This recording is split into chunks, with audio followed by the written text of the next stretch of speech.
लड्डू सदगुरु गोपाल की जय। श्री श्री राधा रास बिहारी ललिता विशाखा देवी की जय। कृष्ण बलराम की जय। गौर निताय की जय। जगत गुरु श्रील प्रभुपाद की जय। निताय गौर हरि प्रेमानंदे हरि हरि बोल।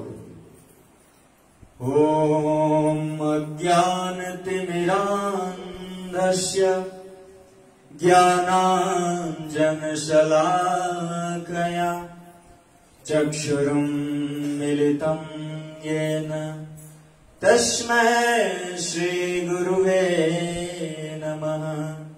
वन्देऽहं श्रीगुरु श्रीयुतपदकमलं श्रीगुरुन् वैष्णवांश श्रीरूपं साग्रजातं सहगण रघुनाथान्वितं तं सजीवं साद्वैतं सावधूतं परिजन सहितं श्रीकृष्ण चैतन्य देवं श्रीराधा कृष्ण पादान् सहगण ललिता श्रीविशाखान्वितांश नमो महावदान्याय कृष्ण प्रेम प्रदायते कृष्णाय कृष्ण चैतन्य नाम्ने गौरतिसे नमः। नमो विष्णुपादाय कृष्ण पृष्ठाय भूतले श्रीमते भक्ति वेदांत स्वामीति नामिने। नमस्ते सरस्वती देवीं गौरवाणी प्रचारिणे निर्विशेष शून्यवादी पाश्चात्यदेशतारिणे। हे कृष्ण करुणा सिंधु दीनबंधु जगतपते गोपेश गोपिका कांत श्री राधा कांत नमस्तुते। तप्त कांचन गौरांगे श्री राधे वृंदावनेश्वरी वृषभानुसुते देवी प्रणमामि हरि प्रिये। जय श्री कृष्ण चैतन्य प्रभु नित्यानंद श्री अद्वैत गदाधर श्रीवासादि गौर भक्तवृंद। सभी लोग दोनों आंख ऊपर करेंगे और मेरे साथ भगवान का जो पवित्र नाम है 3 बार इसका हम ऊंचे स्वर में स्मरण करेंगे, प्रभु को याद करेंगे। हरे कृष्णा कृष्णा कृष्णा कृष्णा हरे हरे हरे राम राम राम हरे कृष्णा कृष्णा कृष्णा हरे हरे हरे राम राम राम हरे हरे हरे कृष्णा कृष्णा कृष्णा हरे हरे हरे राम राम राम हरे हरे। ओम नमो भगवते वासुदेवाय।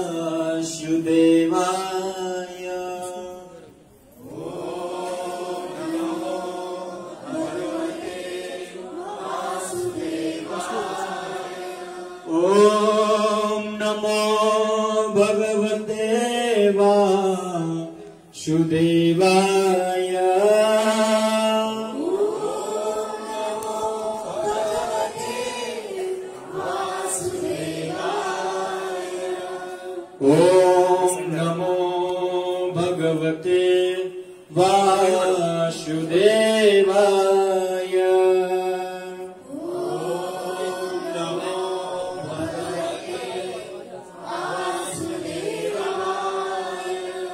नारायणं नमस्कृत्यं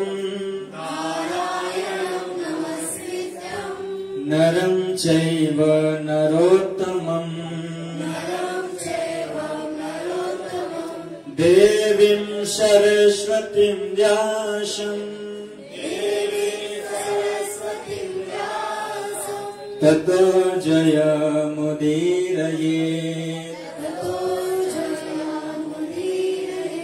नष्टप्रायेषु अभद्रेषु नित्यं भागवत सेवया भगवती उत्तम श्लोके भक्तिर्भवति नैष्ठिकीः। हरे कृष्णा। तो आप सभी का हार्दिक स्वागत है। धन्यवाद प्रभु जी का कि हम सब एकत्रित होकर सोमवार, जो मंडे है, सोमवार है, इसका सदुपयोग कर रहे हैं। यही जीवन का मुख्य सार है। संसार में सब कुछ अपना अपना है ना, मैं और मोर तोड़ते माया। मोर के पीछे पड़े रहते हैं, ये मेरा है, वो तेरा है, वो उसका है, वो उसका है। लेकिन वास्तव में भक्तों समझा जाए तो जीवन में कुछ भी किसी का नहीं है, सब ठाकुर जी का है। और हम ठाकुर जी का ही जो भौतिक पदार्थ है उसका प्रयोग करते हैं। जड़ चेतन अज्ञान के कारण हम उसको अपना समझ मानते हैं।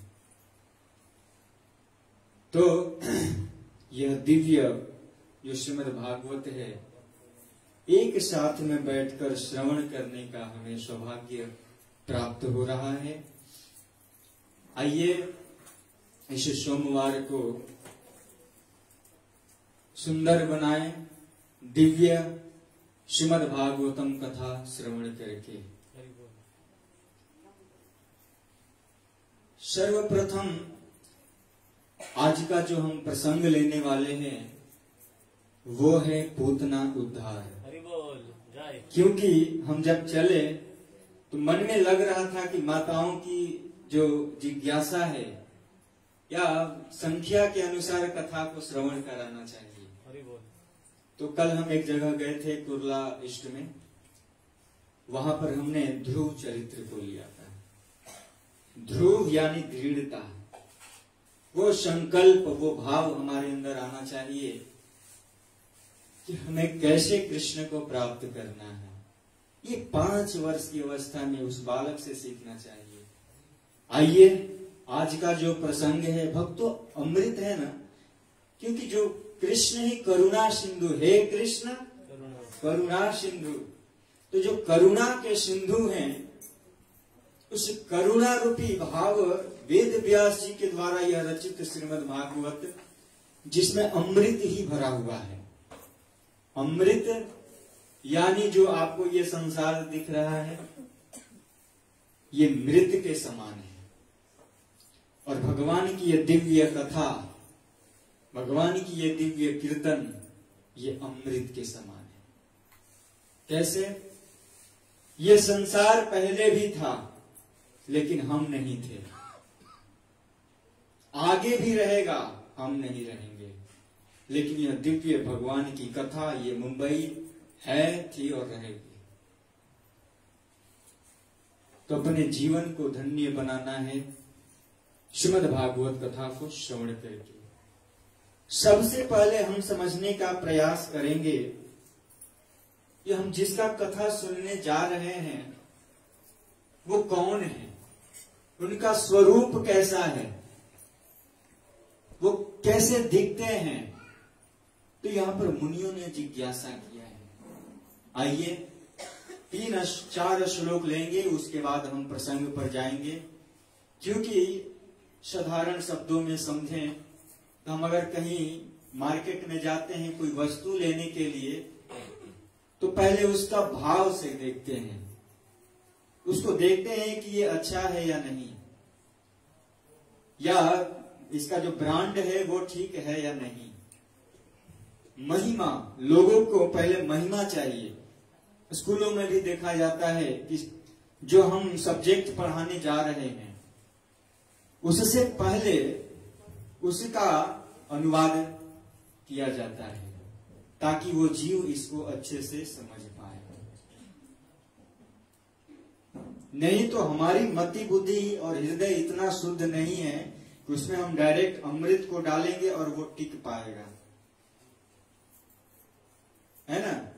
हमारी मति बुद्धि अभी उतनी शुद्ध नहीं है, उन महान आचार्य वैष्णवों के जैसा नहीं है। उसके योग्य पहले बनना पड़ेगा। लोग कृष्ण को प्राप्त करना चाहते हैं ना, जाते हैं मंदिरों में, जाएंगे कहेंगे कि हे कृष्ण, हे वैष्णव, हे महात्मा, दया कीजिए, मांगते हैं ना दया। लेकिन दया का उल्टा होता है याद। अरे याद नहीं करोगे तो दया कहां से करेंगे? प्रश्न में ही उत्तर छिपा रहता है। हमें कृपा चाहिए, कृपा में ही, कृपा क्या है? इसमें उत्तर छिपा है। कृ यानी करोगे तभी तो पाओगे। डायरेक्ट कृपा चाहिए, करोगे है ही नहीं तो कृपा कहां से आएगी? तो कृपा पाने के लिए करना पड़ेगा। दया चाहिए तो याद करना पड़ेगा। हरे कृष्णा कृष्णा कृष्णा हरे हरे, हरे राम राम राम हरे हरे।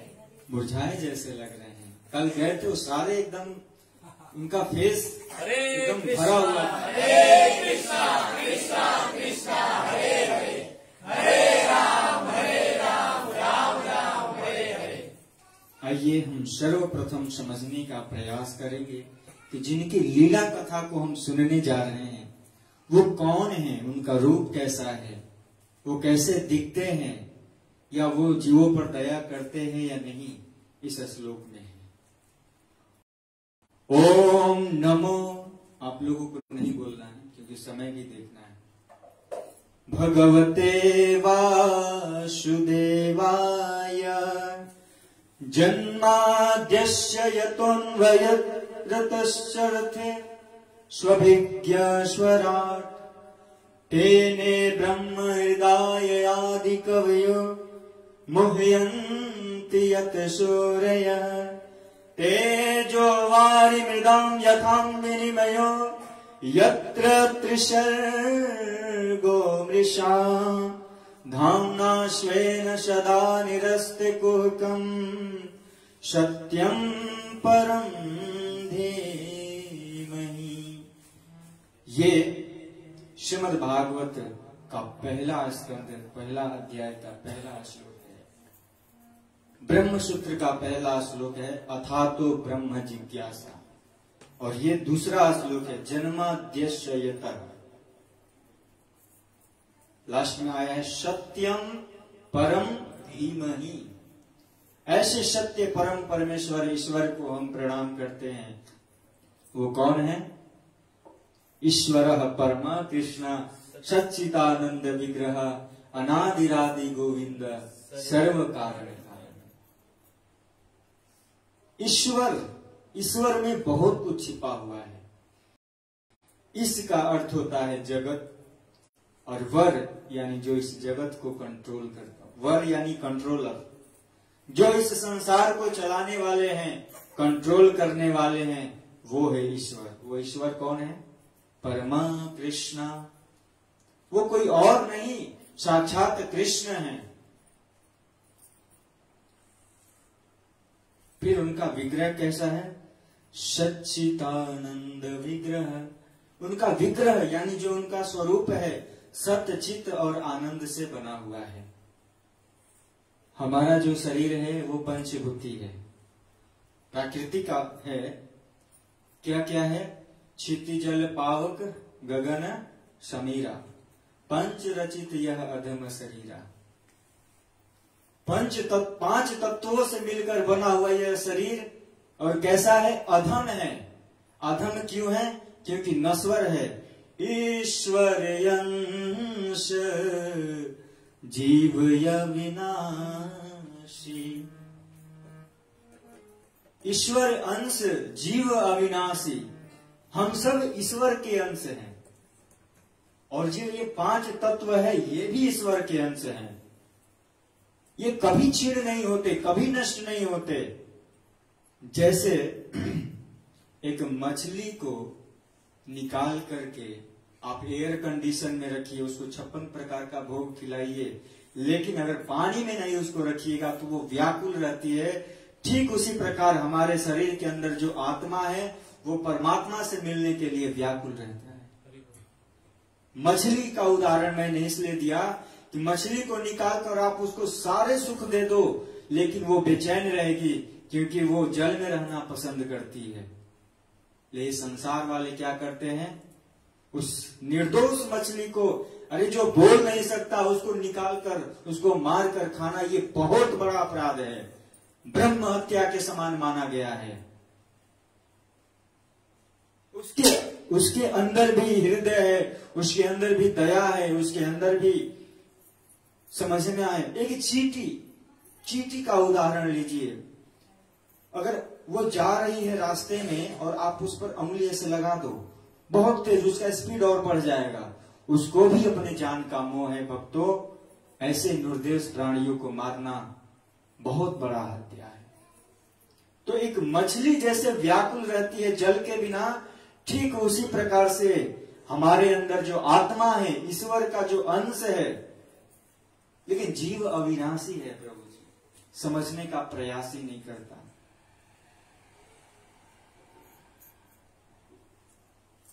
अज्ञान से ढका हुआ है। जैसे एक शीशा है, उस पर धूल पड़ जाए तो चेहरा ठीक से नहीं दिखेगा। ठीक उसी प्रकार से हमारे अंदर वो भाव है, लेकिन अज्ञान से ढका हुआ है, दिखता नहीं है।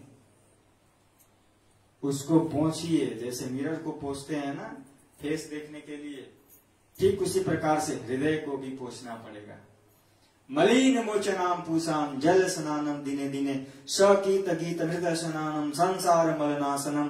भक्तों, हमारे शरीर पर अगर धूल लग जाए तो इसको साबुन से, पियर्स से, पानी से धो सकते हो, लेकिन जो आपके हृदय में जो धूल रखा है, अज्ञान भरा है, कचरा भरा है, मन बुद्धि हृदय, इसको कैसे साफ करोगे? हरेर नाम हरेर नाम हरेर नाम मैव केवलम कलेव नास्तेव नास्तेव नास्तेव गतिरन्यथा। 3 बार हरेर नाम आया है और 3 बार कलेव नास्तेव नास्तेव नास्तेव गतिरन्यथा। मात्र और मात्र यही एक साधन है। जैसे अभी कोरोना चल रहा है, जीव अपने आप को बचाने में लगा हुआ है, सैनिटाइजर लगा करके, रूम में पैक हो करके, कहीं ये ओमिक्रॉन, ये कोरोना हमें लेकर न चला जाए, और जो तुम पाप कर रहे हो, हाँ, वो फिर से तुम्हें 84 लाख योनियों में भटकाएगा। तो इससे बचना है ना, तो हमें हरेर नाम, हरि का नाम, हरि का नाम, हरि का नाम ही है जो हमें इस भव से, सागर से, इस दुख से पार कर सकता है। उच्च स्तर में हरे कृष्णा कृष्णा कृष्णा हरे हरे, हरे राम राम राम हरे हरे। जैसे एक मछली व्याकुल रहती है जल के बिना, हमारी आत्मा भी व्याकुल रहती है कृष्ण के बिना, ईश्वर के बिना। और ईश्वर का विग्रह कैसा है? सच्चिदानंद विग्रह। उनके अंदर मात्र ये 3 तत्व है, और हमसे सर्वश्रेष्ठ सत्य, चित्त और आनंद है। इसीलिए ये संसार के जीव नहीं समझ पाते हैं। सत्य क्या है? सत्य यही है कि भगवान है। तुम जैसे 80 साल वाले जीने वाले कह दो कि भगवान नहीं है, तो कहने से कुछ नहीं होगा।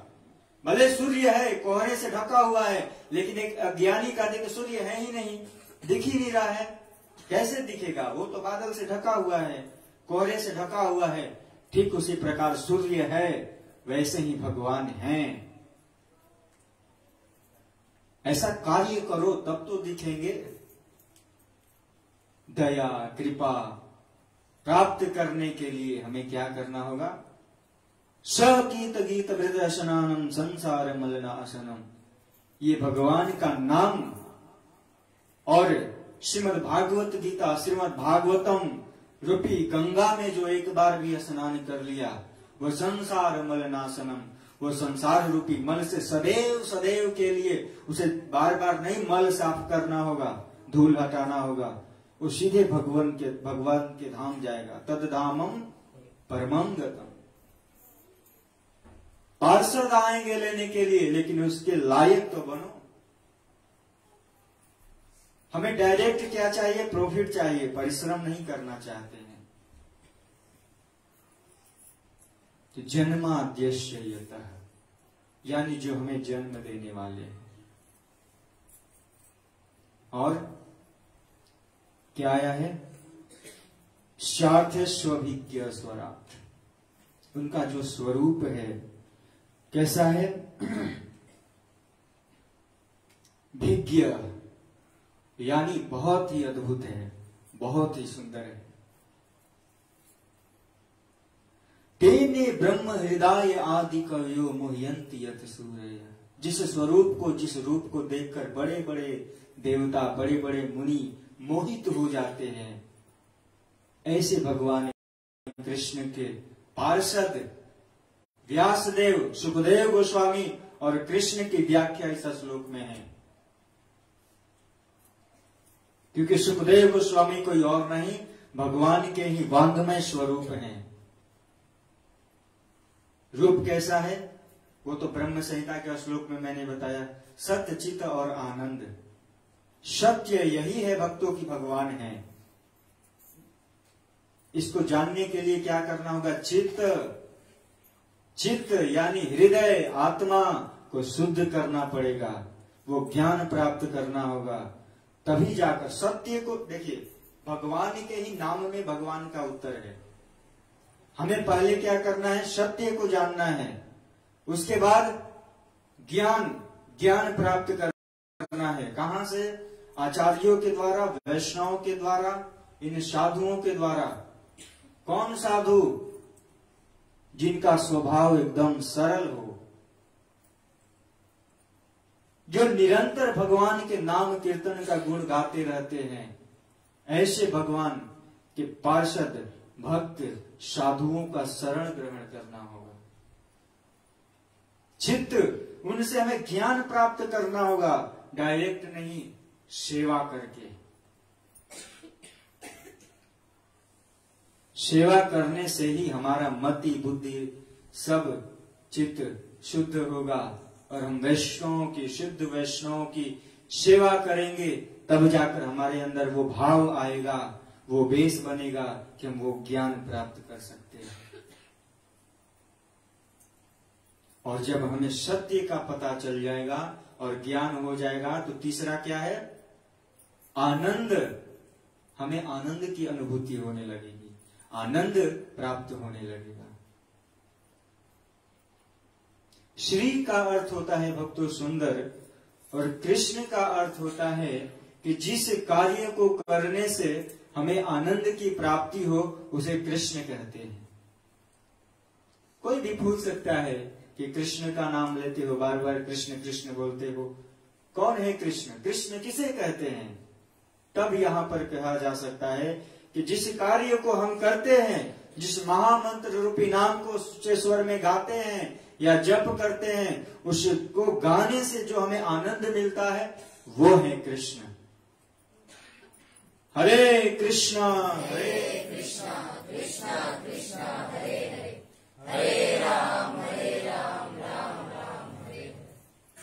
तेने ब्रह्म हृदय आदि कवयो मुह्यन्ति यत सूर्य। बड़े बड़े देवता, बड़े बड़े ऋषि, गंधर्व, मुनि जिस रूप को देखकर, व्यासदेव, सुखदेव गोस्वामी, कृष्ण जिस रूप को देखकर मोहित हो जाते हैं, ऐसे परम परमेश्वर ईश्वर बीच में आया है। तेजो वारि मृदाम यथाम विनिमयो यत्र त्रिसर्गो मृषा। ये जो श्लोक है ना, जिसके अंदर अहम है। भक्तों, हमें तेजो वारि मृदाम यथाम विनिमयो, यदि आप मरुस्थल में जाते हैं और वहां जाने के बाद देखेंगे कि कुछ दूर पर सूर्य की प्रखर किरण पड़ने से जल प्रतीत होता है, लेकिन वहां जल होता नहीं है, मृग जल की खोज में, वहां जल है, दौड़ कर जाएगा, फिर वहां से कुछ दूर देखेगा, अरे वहां जल है, लेकिन वो तो सूर्य की प्रखर किरण है। आप लोग इसका अनुभव रोड पर किए होंगे। जब खूब गर्मी हो, ग्रीष्म हो, तप्त पड़ रहा हो, तो दूर देखने पर लगता है कि वहां जल है, लेकिन वहां जाने पर जल होता नहीं है। वही श्लोक आया है, तेजवारी मृदाम यथाम विनिमय यत्र त्रिसर्गो मृषा। मृषा यानी छटपटाते रहे, कि मृग छटपटाते रहता है कि वहां जल मिलेगा, वहां जल। ये हम सभी के जीवों पर उदाहरण लागू होता है भक्तों, कि हम सभी जीव क्या ढूंढ रहे हैं? सुख। यहां जाकर वहां जाकर, लेकिन कहीं सुख मिल नहीं रहा है, बेचैन रहते हैं। किसी चीज की कमी नहीं है, सब कुछ है, फिर भी हम बेचैन रहते हैं। मात्र इसका एक ही उद्देश्य है भक्तों, कि ये जो आपके अंदर आत्मा है ना, इसको परमात्मा से मिलाइए, इसको जो चाहिए वो दीजिए, और ये जो आत्मा है इसको भगवान का नाम चाहिए। शरीर का पालन पोषण तो हम कैसे भी कर लेते हैं। मन जो है ना बहुत चंचल है। हमारे पास जो 5 प्रकार की इंद्रियां हैं, ये 5 घोड़े के लगाम की तरह हैं। ये अपने अपने तरफ खींचते हैं। आंख, नाक, जिह्वा, कान और मुंह, ये 5 प्रकार की। नेत्र क्या चाहती है? सुंदर वस्तुओं को देखना। कान मधुर शब्द को सुनना। नाक सुगंधित वस्तुओं को सुगंध लेना। और जिह्वा अच्छा स्वाद लेना। जब इसको संसार रूप में लगाओगे तो दुख नहीं होगा तो सुख होगा।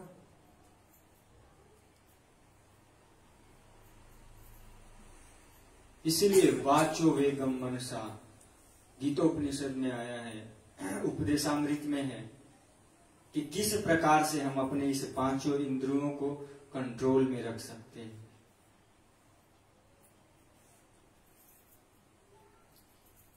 नेत्र को क्या चाहिए?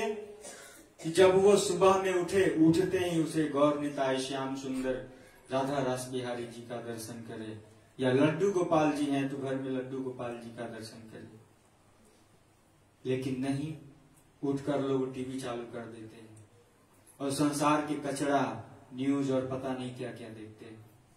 तो बुद्धि भ्रष्ट नहीं होगा तो क्या होगा? और बुद्धि भ्रष्ट होगा तो आप भी भ्रष्ट होंगे।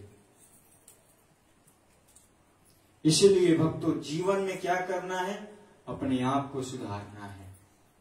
इसी जीवन में अपने आप को संवार लीजिए, नहीं तो अगर बिगड़ गया तो फिर 84 लाख योनियों में भटकना होगा। बार बार जन्म लेंगे, बार बार मरेंगे। तो जैसे एक मृग जल की तलाश में मरुस्थल में घूमता फिरता है, लेकिन कहीं जल मिलता नहीं है, ठीक उसी प्रकार संसार वाले इधर उधर घूमते रहते हैं। धामना श्वेन सदा निरस्त कुरुकम। यहां पर एक उदाहरण दिया है स्वप्न का।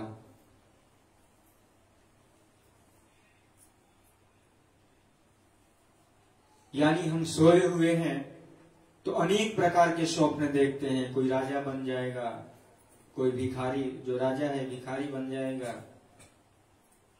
कभी कभी स्वप्न ऐसा आता है कि हमें भयभीत कर देता है और हमारा पसीना चलने लगता है। लेकिन जैसे ही हम स्वप्न से उठते हैं तो क्या देखते हैं? कुछ नहीं है। जिस बेड पर सोए हैं वो बेड है, जहां है वही है।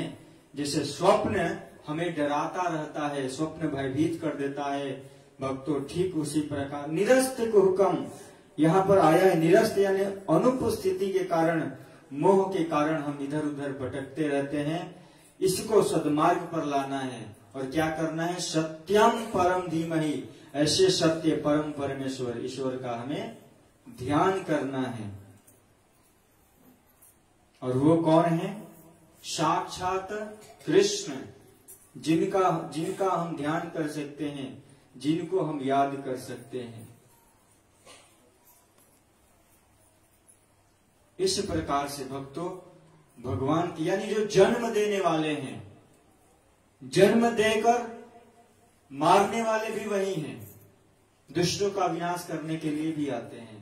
परित्राणाय साधूनाम विनाशाय च दुष्कृताम धर्म संस्थापनार्थाय संभवामि युगे युगे।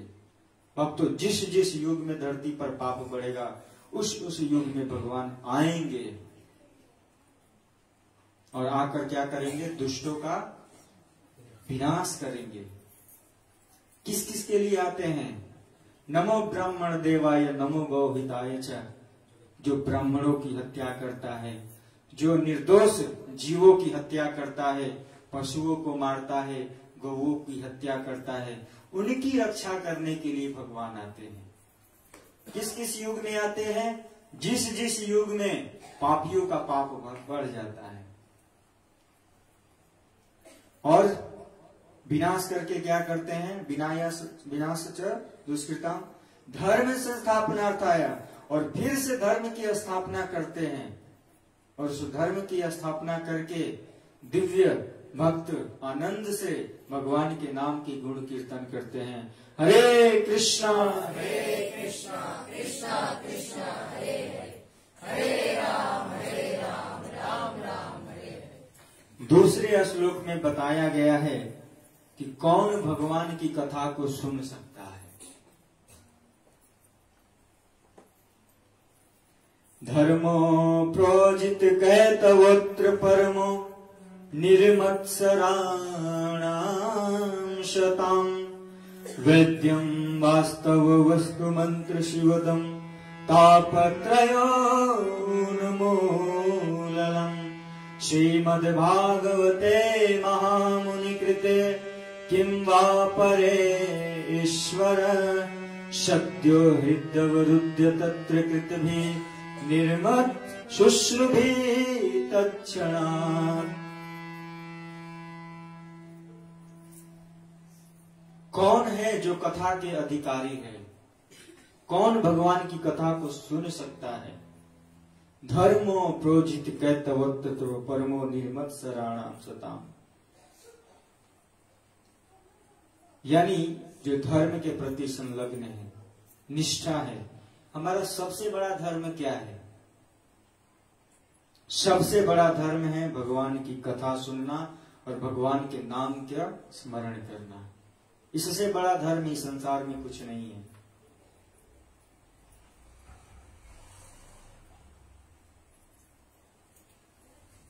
और वो कौन, किसके अंदर ये भाव हो सकता है?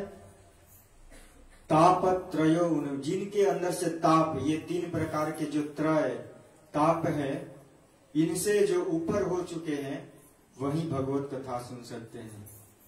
तीन प्रकार के ताप कौन कौन है?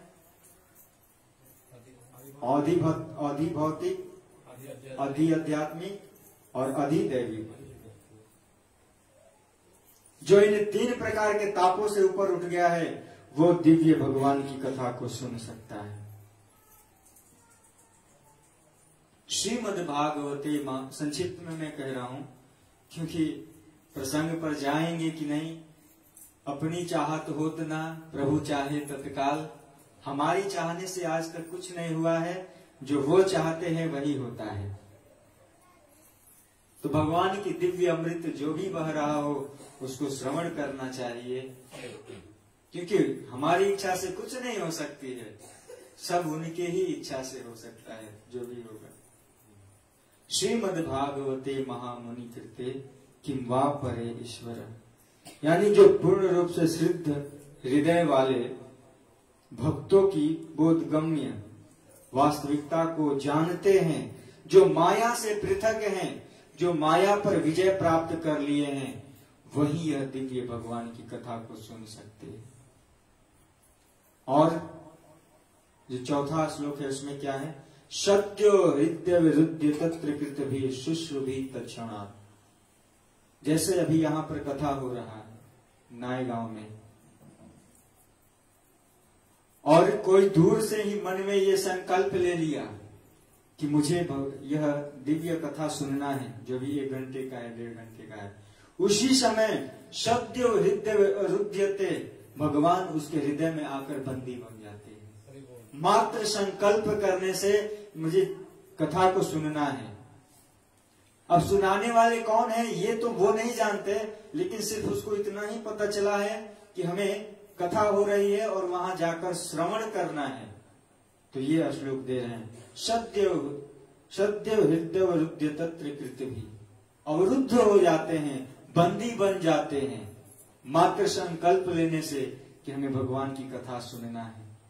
बताइए भगवान कितने कृपालु हैं, कितने दयालु हैं कि हम संकल्प लेते हैं तो संकल्प लेने मात्र से ही हमारे हृदय में आकर क्या होते हैं, बंदी बन जाते हैं। हृदय में आकर अवरुद्धते, बंद हो जाते हैं कि ये जीव का जो संकल्प लिया है, बहुत अच्छा संकल्प लिया है।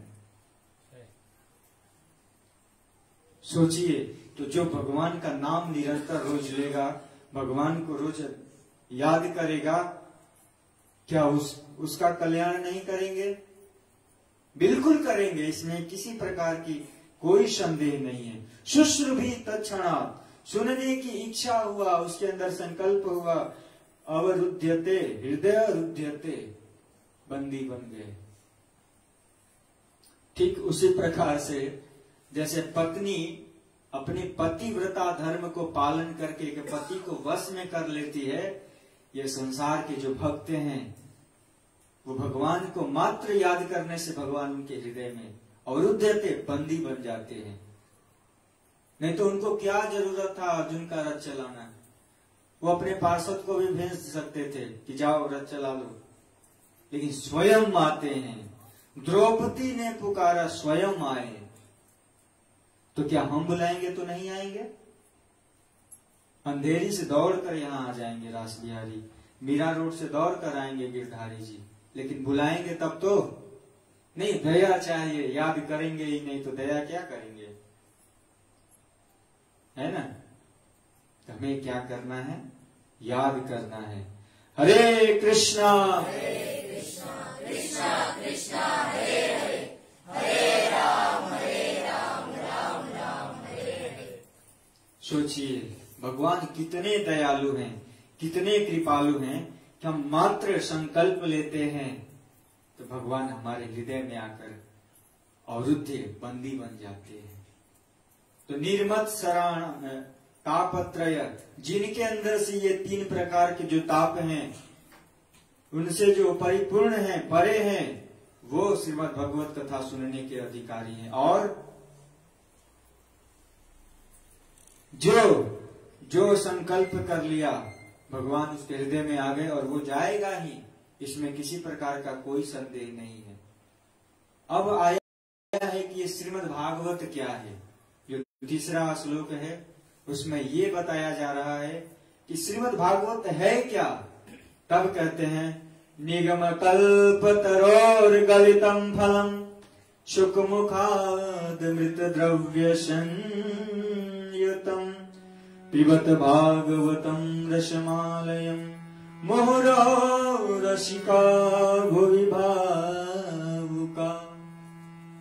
बाजार में जाते हैं फल खरीदने के लिए, लेकिन जो अच्छा सेव होता है ना, उसको दुकानदार आगे रखता है कि ग्राहक आएगा तो उसको पसंद आ जाएगा, लेकिन उसकी भी कोई गारंटी नहीं। घर में आकर उसको काट कर देखिएगा तो उसके अंदर खराबी निकल सकती है। लेकिन ये कैसा है? निगम कल्प तरुर गलितम फलम। ये फल कैसा है? श्रीमद् भागवत कैसा है? पका पकाया हुआ फल है।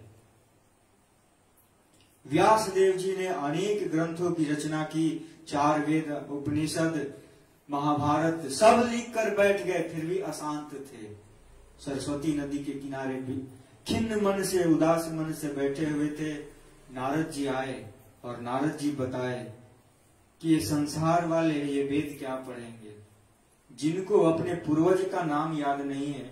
आजकल के जो जनरेशन के लड़के हैं, उनसे पूछे कि तुम्हारे पिताजी के पिताजी का क्या नाम था? उतना दूर है। अपने पिताजी के यानी जो ग्रैंडफादर है उनके नाम बताओ, ठीक से वो नहीं बता पाते हैं तो वेद क्या बताएंगे, उपनिषद क्या बताएंगे, महाभारत क्या पढ़ेंगे। इसीलिए कृष्ण हम सभी कली काल के जीवों के लिए यह दिव्य श्रीमद् भगवत गीता जो अभी मैराथन चल रहा है वो हम सब के लिए बनाया। हाँ, तो ऐसे अर्जुन जो कि स्वर्ग की अप्सराओं पर विजय प्राप्त कर लिए, ये संसार की कामनाएं क्या सताएंगी, लेकिन अर्जुन को माध्यम बनाया। नहीं तो भगवत गीता पांडवों में से किसी को भी श्रवण करा सकते थे। भीम, युधिष्ठिर श्रेष्ठ बड़े भाई हैं, लेकिन अर्जुन को ही क्यों सुनाया, है ना? प्रश्न हो सकता है। अर्जुन क्या है? सखा है, और अर्जुन को माध्यम बना करके हम सभी जीवों तक यह दिव्य अमृत गीता जो भगवत गीता है उसको पहुंचाने का कार्य किए हैं कि कली काल के जीव समझने का प्रयास करे कि वास्तव में ये संसार क्या है।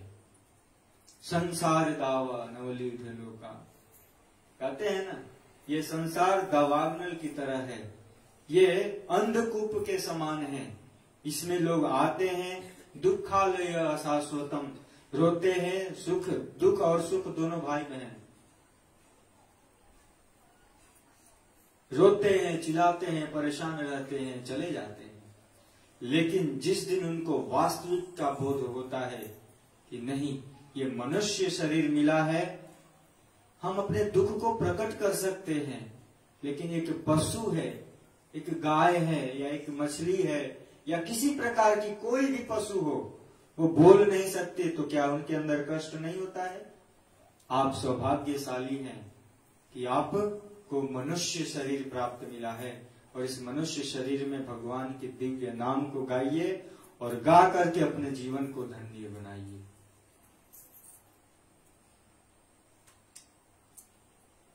निगम कल्प तरोर गलितम फलम शुक मुखाद मृत द्रव्य संयुतम। व्यास देव जी ने यह दिव्य श्रीमद् भागवतम भी लिख दिए, फिर भी चिंतित थे उसी। लेकिन जब उनके ही पुत्र सुखदेव गोस्वामी 12 वर्ष की अवस्था में बाहर आए और मात्र 2 श्लोकों को श्रवण किए, अहो वकीय स्तन काल कूटम नटवर वपु, ये जो 2 श्लोक हैं, इन मात्र 2 श्लोक को श्रवण करने से वापस वह फिर अपने पिताजी के पास आए, और आने के बाद क्या किए? पूरी भागवत सुनी। इसीलिए यह अमृत के समान हो गया। सुख यानी एक तोता, जब तोता किसी अमरूद समझते हैं ना,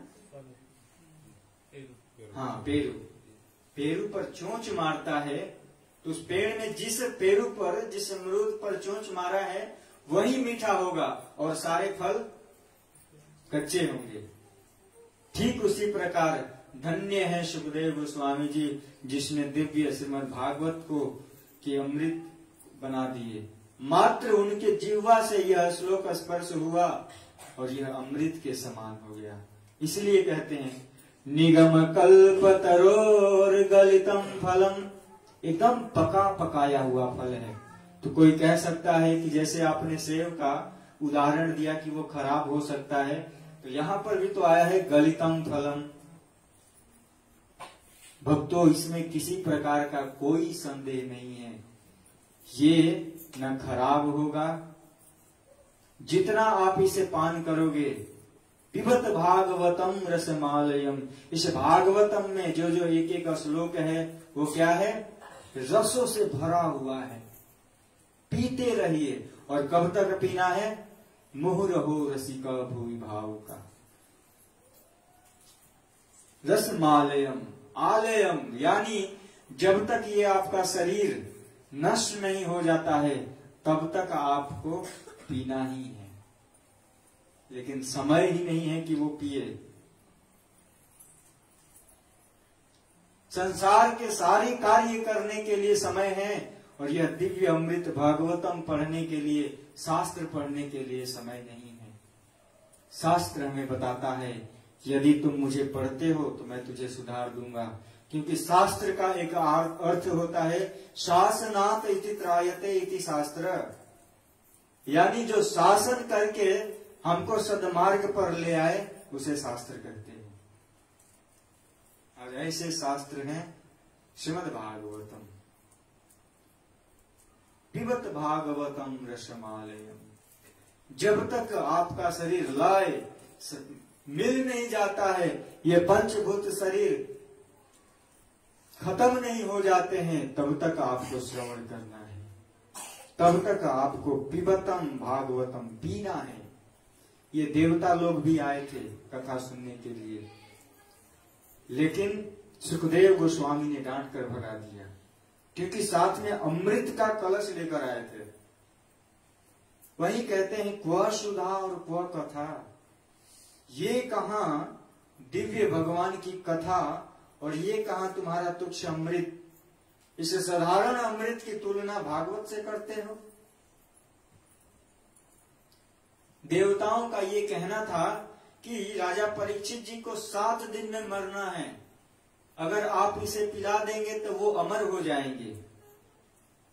तब सुखदेव गोस्वामी ने कहा कि जहां तक हमारी आवाज जा रही है तुम लोग वापस चले जाओ कथा सुनने के। तुम तो इसकी तुलना कर दिए अमृत से, साधारण वो भी तुच्छ अमृत से। ये कहा मणि के समान और कहा ये तुम्हारा अमृत कांच के समान। इसकी तुलना अपने तुच्छ अमृत से करते हो। अभक्तांश न विज्ञाय न ददसो कथामृतम। भागवत कथा कौन नहीं सुन सकता है? जो अभक्त है। अभक्तांश न विज्ञाय न ददौ, नहीं मिलेगा उन्हें क्या? कथामृतम न ददसो कथामृतम। वो कथा सुनने के अधिकारी नहीं है जो अभक्त हैं, जो पापी हैं, जो निरंतर पाप करते रहते हैं। वो क्या भगवान की कथा सुनेंगे? जिनका मति बुद्धि अज्ञान से भरा हुआ है, ढका हुआ है, माया का परत चढ़ा हुआ है, भला वो दिव्य अमृत कथा कहां से श्रवण करेगा? तब कहते हैं मुहुरहो रसिका भुवि भाव का, यानी पूर्ण ज्ञान रखने वाले रसिक ही इसका श्रवण कर सकते हैं। ऐसा है यह दिव्य श्रीमद् भागवत। सूत गोस्वामी को अनन्य शिष्य मानकर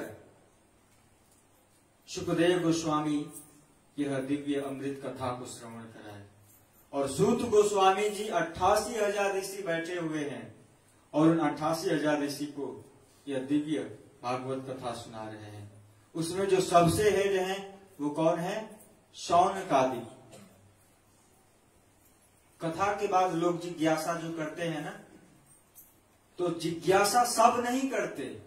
वो जिनकी जिज्ञासा है वो अपनी जिज्ञासा किसको देते हैं? शौनकादिक जी को। और शौनकादिक जी एकांत में जब कथा समाप्त हो जाए तब जाकर वह यह दिव्य जो उनकी जिज्ञासा है उनको बताने का प्रयास करते हैं। शौनकादिक जी पूछते हैं और पूछने के बाद सूत गोस्वामी एक एक प्रश्न, एक एक जिज्ञासा का उत्तर देते हैं। और हमें कृष्ण की प्राप्ति चाहिए, इतना आसान नहीं है कृष्ण को पाना। कृष्ण को पाने के लिए पहले गुरु वैष्णव की सेवा करनी पड़ेगी, तब जाकर हम कृष्ण को प्राप्त कर सकते हैं।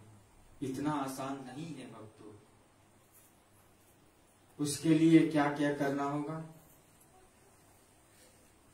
हमारे अंदर जो मैल है उसको निकालना होगा, अपने हृदय को, अपने चित्त को शुद्ध बनाना होगा, तब जाकर यह दिव्य अमृत टिक पाएगी। नहीं तो मटका बहुत अच्छा हो और उसमें एक छोटा सा भी छिद्र हो तो क्या होगा? सारे पानी रिस रिस कर गिर जाएंगे। लेकिन हमारी अगर पात्र सही रहेगा तो उसमें जाकर टिक पाएगा।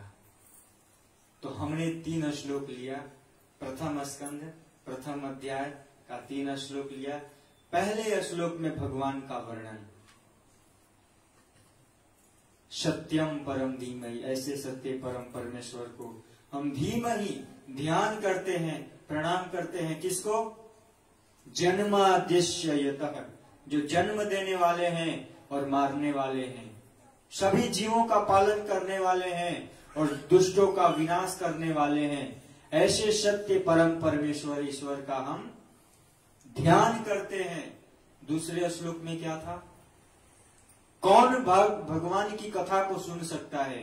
जिसकी चेतना शुद्ध हो, जिसका हृदय में जो मैल है वो निकल गया है, जिसकी मति बुद्धि पांचों इंद्रिया एकत्रित हो, वही भगवान की कथा को सुन सकते हैं। और इसी श्लोक के लास्ट में आया है, सत्य हृदय हृदय तत्र कृतवे, यानी संकल्प करता है कि हमें कथा को सुनना है, भगवान उसके हृदय में आकर बंदी बन जाते हैं। और तीसरे श्लोक में आया है कि श्रीमद् भागवत क्या है, तो वही निगम कल्प तरुर गलितम फलम, पका पकाया हुआ फल है। ये फल कब हुआ? जब सुखदेव गोस्वामी अपने मुख से दिव्य अमृत भागवत कथा को राजा परीक्षित जी महाराज को सुनाए। 7 दिन 7 रात एक ही आसन पर बैठकर परीक्षित महाराज भगवान की कथा को सुने। आज के समय में तो 2-3 घंटे में हालत खराब हो जाती है, लेकिन लोगों को क्या चाहिए? प्रभु जी मुझे 7 दिन में ही सुना दीजिए ना। तुम्हारे अंदर वो योग्यता ही नहीं है, क्या सुनोगे? 7 दिन में सुनोगे, कुछ नहीं टिकेगा। इसलिए प्रभुपाद जी ने बहुत सुंदर नियम बनाया है कि एक ही प्रसंग को आप 7 दिन में सुनिए, ताकि जीवन भर वो आपके हृदय में स्मरण में रहे। तो 7 दिन में आप क्या याद कीजिएगा? छलांग मारते मारते कथावाचक तो निकल जाएंगे, लेकिन ये जीवन का अभिप्राय नहीं है। प्रभुपाद जी की बहुत बड़ी कृपा है हमारे ऊपर। उन्होंने बताया कि यदि हम इस भागवतम में से किसी भी एक प्रसंग को लेकर श्रवण करेंगे तो वो हमारे अंदर याद रहेगा। नहीं तो बहुत सारे प्रसंग हैं, उसको सुनाएंगे, इस कान से सुनिएगा, इस कान से निकल जाएगा, लेकिन इस कौन के द्वारा सुनिएगा तो वो आपके हृदय में रह जाएगा, वो आपके स्मरण में रहेगा।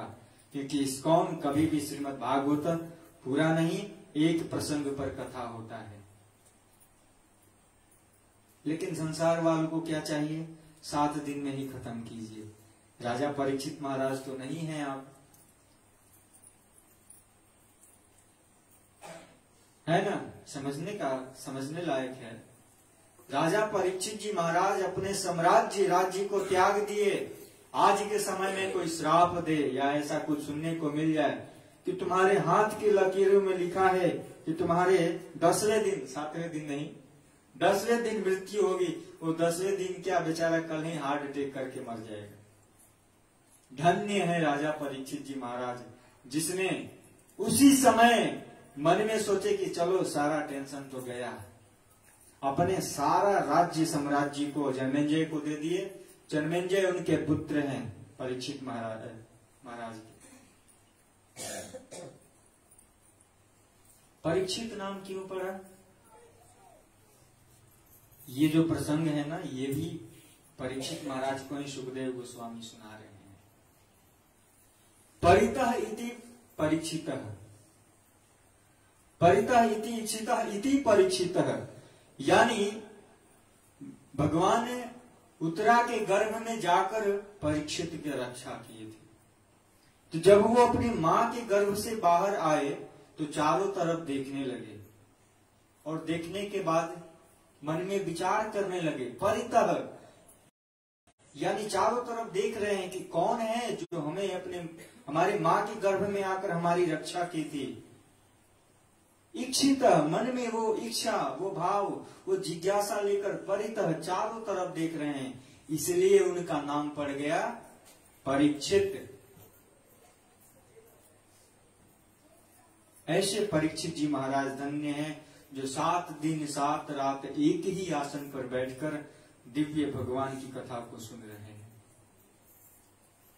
तो आइए, हम परीक्षित नहीं हैं और ना हम सुखदेव गोस्वामी हैं। दासानुदासो भवतुस्मि भूयः, दास का भाव लेकर हम यह दिव्य एक छोटा प्रसंग लेंगे और उसके बाद हम अपने वाणी को विराम देंगे। श्रीमद् भागवतम 10 स्कंध अध्याय 6 श्लोक क्रमांक 1। आप लोग भी हमारे पीछे बोल सकते हैं।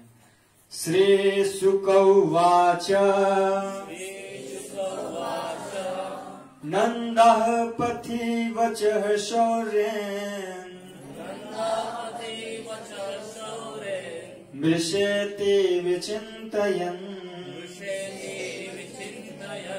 हरे जगाम शरणम् उत्पातांगम शंकितः। श्री शुक उवाच, यानी सुखदेव गोस्वामी कहते हैं, क्या? हे राजन। यहाँ पर राजन कहकर संबोधित किए हैं। प्रसंग चालू हो रहा है, शांति से श्रवण कीजिए। हे राजन, नंदः पथि वचः शौर्येण। नंद बाबा जब मथुरा जा रहे थे, किसके लिए मथुरा जा रहे हैं? कंस को टैक्स देने के लिए। आजकल के टैक्स नहीं जो टोल टैक्स लगते हैं, उस समय कंस को टैक्स में क्या दिया जाता था? दूध, दही, माखन टोकरी में, बड़े बड़े टोकरी में भर के छकड़ा यानी एक बैलगाड़ी पर लाद करके ले जाते थे ब्रज से मथुरा, क्योंकि मथुरा राजधानी थी।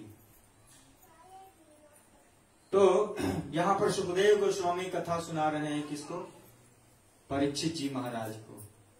क्या कहते हैं? हे राजन, नंदः पथि वचः शौर्येण। जब नंद बाबा मथुरा गए और टैक्स वसूल यानी टैक्स को दे करके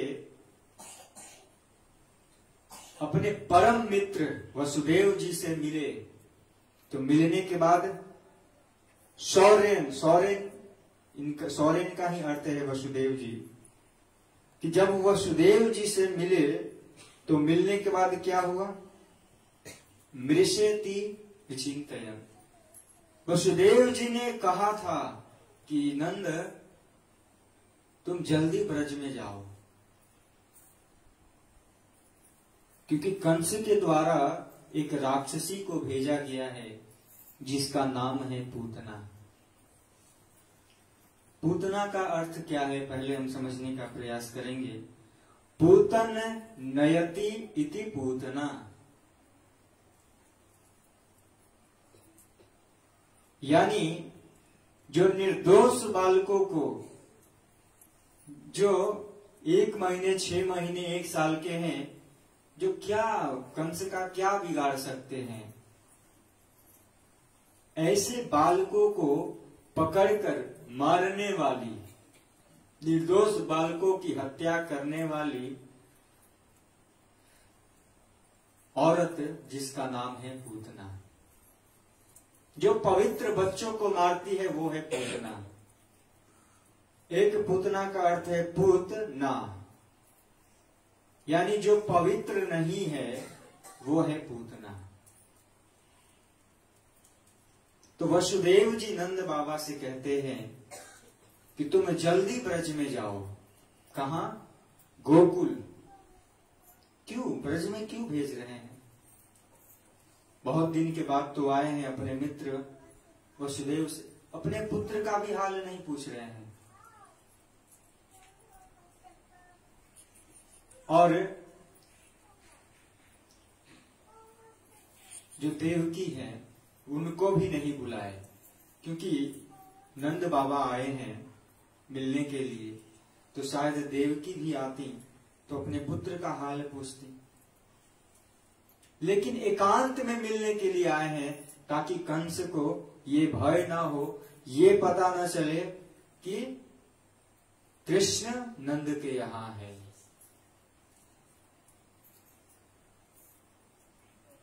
तो वही कहते हैं कि जल्दी जाओ, ब्रज में जाओ। क्यों? हरि शरणम उत्पातांगम शंकिता, क्योंकि उत्पात होने की आशंका है, इसलिए तुम जल्दी ब्रज में जाओ। तो जब वसुदेव जी के इस बात को श्रवण किए तो नंद बाबा जब मथुरा से ब्रज के लिए आ रहे थे तो मृष्यति विचिंतयन, वो अपने मन में विचार कर रहे हैं और मन में विचार करते हुए सोच रहे हैं हरि जगाम शरणम, कि मैं तो ब्रज में नहीं हूं, इसलिए हम हरि को यानी भगवान को याद करते हैं कि हमारे परिवार, हमारे पुत्र की रक्षा कीजिएगा। हम लोग भी याद करते हैं, कब? जब हमारे ऊपर विपत्ति आता है। दुख में सुमिरन सब करे, सुख में करे न कोई, सुख में सुमिरन सब करे तो दुख काहे को होए। लेकिन व्यक्ति जब सुखी होता है तो भूल जाता है कि हमारा फिर भी आगे चलकर दुख आ सकता है। उसको तो यही लगता है कि अब जीवन में कभी दुख नहीं आएगा, लेकिन दुख कब आ जाएगा ये किसी को पता नहीं है।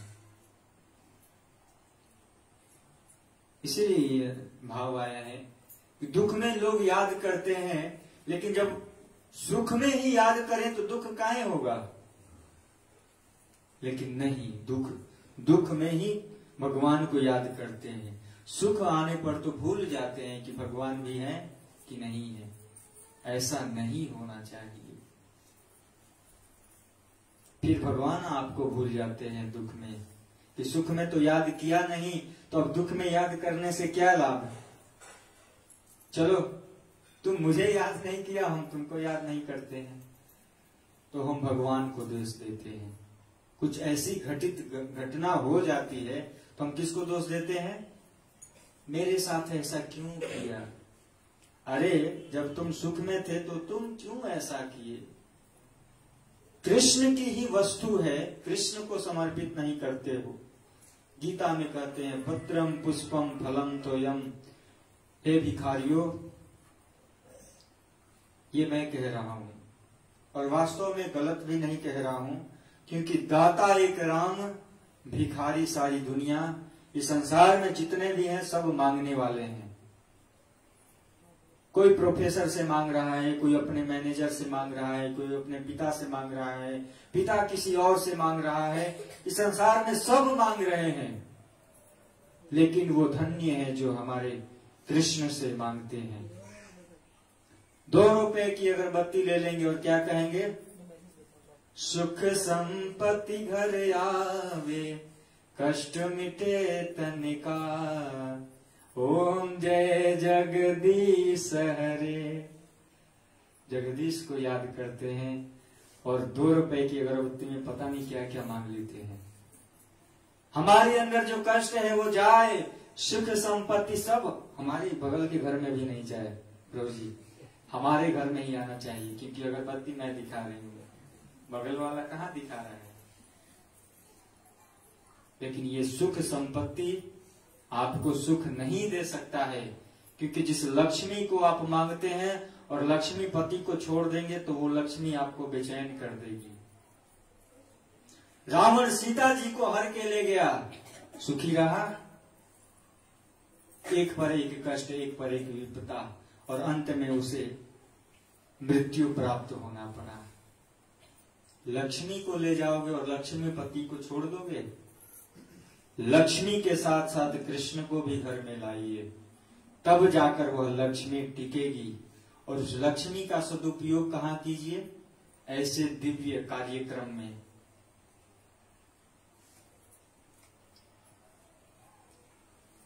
एक प्रश्न होता है कि हम क्यों मांगते हैं?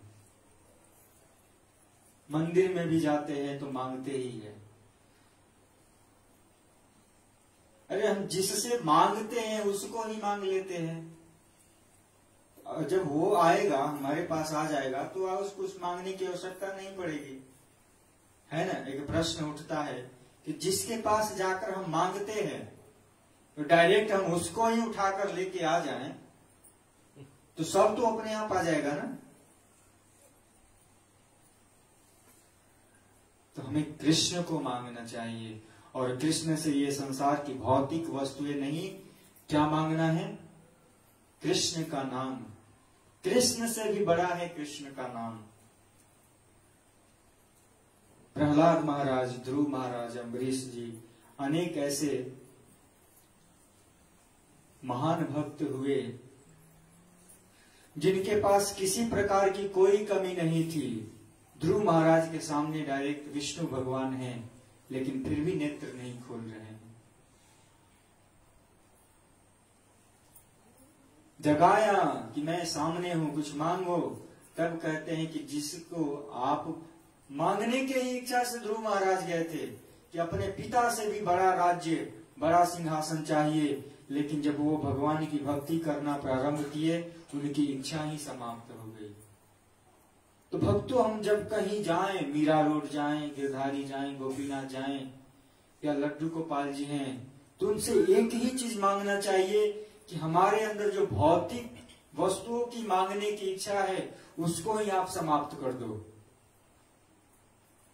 और बस मुझे एकमात्र कृष्ण का नाम और वैष्णव का संग प्राप्त करा दीजिए। यही सबसे बड़ा धन है।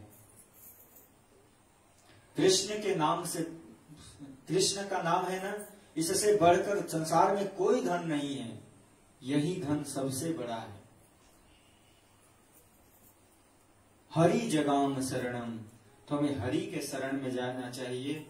और नंद महाराज जब मथुरा से ब्रज की ओर आ रहे हैं, संक्षिप्त में सुनाएंगे क्योंकि एक श्लोक पर नहीं हो पाएगा। तो जब वो ब्रज की ओर आ रहे हैं, तो ब्रज की ओर आते मन में ये चिंतन, विचार कर रहे हैं कि हे भगवान, हम तो बाहर हैं, आप हमारे परिवार और ब्रज की रक्षा कीजिएगा। तब कहते हैं, कंसेना प्रहिता घोरा पूतना बाल घातिनी शिशंस चार निघ्नन्ति पूर्वग्राम ब्रज दिशु। यानी कंस के द्वारा भेजा गया प्रहिता घोरा, किसको भेज रहे हैं? कंस किसको भेज रहा है ब्रज में? पूतना को। पूतना कौन है? कंस की बहन।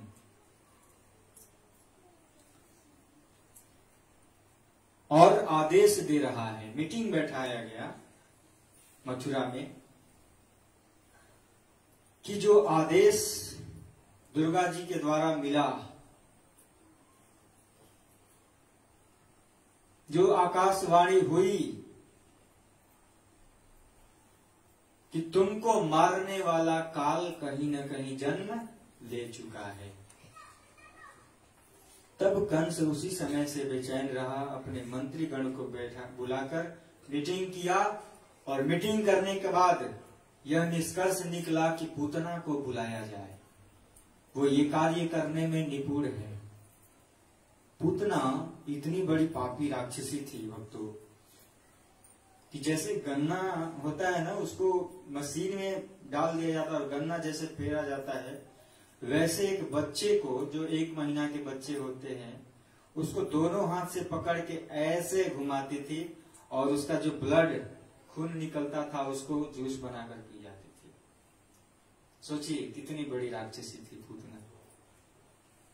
और शिशुन से चार निघ्नन्ति, शिशुन से चार यानी छोटे छोटे बच्चों को, चचार, चचार का अर्थ होता है घूम घूम कर।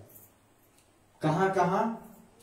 पूर्व ग्राम ब्रज दिशु, नगर में, गांव में, ब्रज में, और दिशु यानी जो मथुरा नगर है उसके आसपास जो भी है, ऐसे ऐसे जगहों पर जाकर निघ्नन्ति, मारती थी।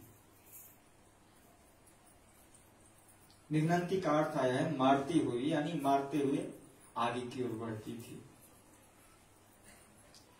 जब इतना सुने परीक्षित जी महाराज घबरा गए कि असुरों का इतना बड़ा अत्याचार होता है। तब सुखदेव गोस्वामी तीसरे श्लोक के माध्यम से समझाने का प्रयास करते हैं।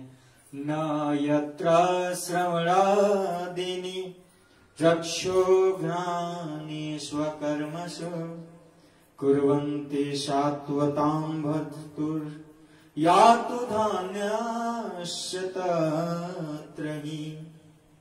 न यत्र, ये सब कहां कहां होता है? न यत्र श्रवणादिनी, जहां पर भगवान की कथा कीर्तन जप साधना, जहां पर वैष्णव लोग नहीं होते हैं, उसी जगह पर इन लोगों का प्रभाव होता है। भूत पिशाच प्रेत आदि राक्षसियों का प्रभाव होता है। न यत्र श्रवणादिनी, जहां पर भगवान की कथा कीर्तन नहीं सुनी जाती है, इन्हीं सभी जगहों पर उनका प्रभाव होता है। और कहते हैं कुर्वन्ति सात्वता, और जहां पर भगवान की दिव्य कथा कीर्तन होते हैं, वहां पर इन सभी राक्षसियों का कोई चारा नहीं चलता, कोई प्रभाव नहीं पड़ता। अर्थात हमें बहुत बड़ी शिक्षा मिल रही है भक्तों, कि अगर हमारे पास भगवान का नाम रहेगा तो संसार में किसी प्रकार की कोई विपदा, कोई कष्ट नहीं आएगी, नहीं आएगी, नहीं आएगी। हरे कृष्णा कृष्णा कृष्णा हरे हरे, हरे राम राम राम हरे। वहां पर बुरे लोगों का कोई प्रभाव नहीं पड़ता, जहां पर भगवान का निरंतर नाम कथा कीर्तन होते रहता है। परीक्षित जी महाराज घबरा गए कि असुरों का इतना बड़ा प्रभाव, कि एक बच्चों का जूस बना करके निर्दोष बच्चों की हत्या कर कर आगे बढ़ती हुई, मारती हुई वो ब्रज में, नगर में घूमती रहती है। तब आया है कि जब साक्षात भगवान विद्यमान हो, जहां पर कृष्ण को आपने बुला लिया, वहां पर इन सभी राक्षसियों का कोई चारा नहीं चलने वाला, इन सब का कोई प्रभाव नहीं पड़ता है। इसलिए कहते हैं कि जब पूतना ब्रज की ओर आ रही है मथुरा से, तो मन में कृष्ण विचार कर रहे हैं कि अगर मेरे रहते हुए किसी निर्दोष बच्चे की हत्या हो जाए, ये कितना बड़ा अपराध है। लोग भगवान पर विश्वास करना छोड़ देंगे कि कृष्ण के रहते हुए उसी के गांव में, उसी के ब्रज में एक निर्दोष बच्चे की हत्या हो गई। तब कहते हैं कि इसको कहीं और नहीं जाने देंगे, अपने पास बुला रहे हैं। मथुरा से जब चली तो चौथे श्लोक में बताया गया है कि वो बहुत सुंदर अपना रूप बनाकर जाती है। पहले शाखेचर्य के दोत्पत्य पूतनानंद गोकुलम यशित्वा माययात्मानं प्रविश्य कामचारिणी। शाखेचर्य, ये राक्षस लोग पैदल नहीं चलते हैं, अपने मन की गति के अनुसार उन्हें न पेट्रोल की जरूरत है, न एयरपोर्ट की जरूरत है, न रनवे की जरूरत है। जहां से उनकी इच्छा हुई वहीं से वो उड़ जाती है राक्षसियां। शाखेचर्य, आकाश मार्ग से विचरण करने वाली। खेचरी का अर्थ ही होता है कि आकाश मार्ग में यात्रा करना। खे यानी आकाश, चरी यानी चलने वाले। शाखेचरी यानी वह पूतना आकाश मार्ग से कहां जा रही है? ब्रज में जा रही है। उसको पता नहीं है कि कृष्ण कहाँ है, या वो कंस के जो काल हैं वो कहां पर प्रकट हुए हैं। तो शाखेचर्य, वो आकाश मार्ग से जा रही है और बहुत सुंदर रूप बनाकर जा रही है। तो गोकुल में, जो गोकुल गांव जैसे ही आया, वहां पर पुनः वह लैंडिंग की, उतरी, और उतरने के बाद बहुत सुंदर रूप बनाया, और रूप बनाने के बाद इतना सुंदर कि स्वर्ग की अप्सरा फेल। सोचिए, एक राक्षसी भगवान के पास जा रही है तो बहुत सुंदर रूप बनाकर जा रही है। तो हम सभी जीवों का क्या कर्तव्य होता है कि कृष्ण के पास जाएं तो अपने आप को अत्यंत सुंदर बनाकर जाएं कि हे कृष्ण, हे श्याम सुंदर, ये जो सौंदर्य है, ये जो सुंदरता है, हम आपको प्रसन्न करने के लिए इतना सुंदर रूप बनाकर आए हैं। एक साधारण राक्षसी कृष्ण के पास जा रही है तो सुंदर रूप बनाकर जा रही है। ताकेश बंध व्यतिशक्त मल्लिका, इसमें बताया गया है कि अपने बालों में बहुत सुंदर सुगंधित फूल लगाकर, यानी उसके स्वरूप का वर्णन कर रहे हैं सुखदेव गोस्वामी कि कितना सुंदर वह रूप बनाकर कृष्ण के पास जा रही है। साकेश बंध, यानी जिसके जोड़े में मल्लिकाओं के फूल सजाए गए हैं। बृहत नितंब स्तन, अपने स्तनों को बहुत सुंदर ढंगों से सजाकर जा रही है, क्योंकि अहो वकीय स्तन कालकूटम, वो अपने स्तन में सबसे ब्रांडेड कालकूट नामक विष जहर लगाकर कृष्ण के पास जा रही है। तो इस श्लोक में रूप का वर्णन है। वल्गुस्मिता पांग विसर्ग विच्छिते, यानी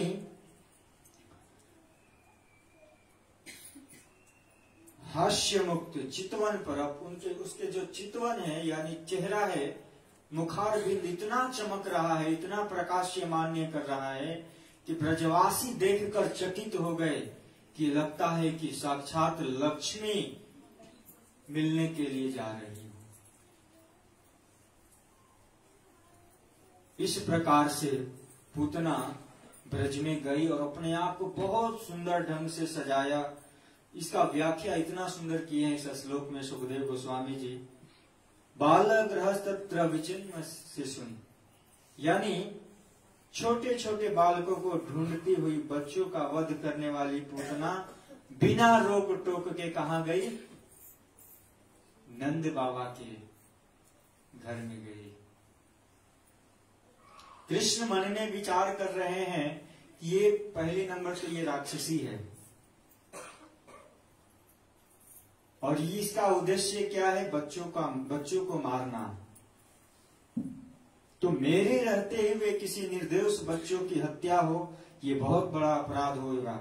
इसलिए वह डायरेक्ट कृष्ण अपने पास बुला रहे हैं।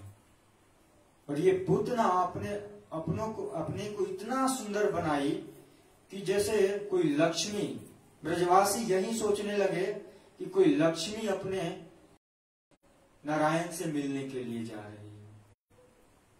सोचिए, एक राक्षसी चकित कर दिए ब्रजवासी को अपने सौंदर्य से, अपने सुंदरता से। यशोदा मैया देखती रह गई कि लगता है कोई बहुत बड़ा गोलोक से या नारायण की पत्नी हमारे लाला को देखने के लिए आई है। और जैसे ही पूतना दरवाजे पर आई, संक्षिप्त में कथा चल रहा है, तो दरवाजे पर आने के बाद वह अपने नेत्र को बंद कर लिया। कौन? कृष्ण। क्यों नेत्र को बंद कर लिए? कि ये राक्षसी है, हम इसका मुंह नहीं देखना चाहते हैं। अनेक आचार्यों की टीका है कि आखिर क्यों पूतना जब दरवाजे पर आई और कृष्ण बाल्य अवस्था में है, वह पलना में खेल रहे हैं, लेकिन जब पूतना गेट पर आई तो आते ही देखकर क्यों अपने नेत्र को बंद कर लिए?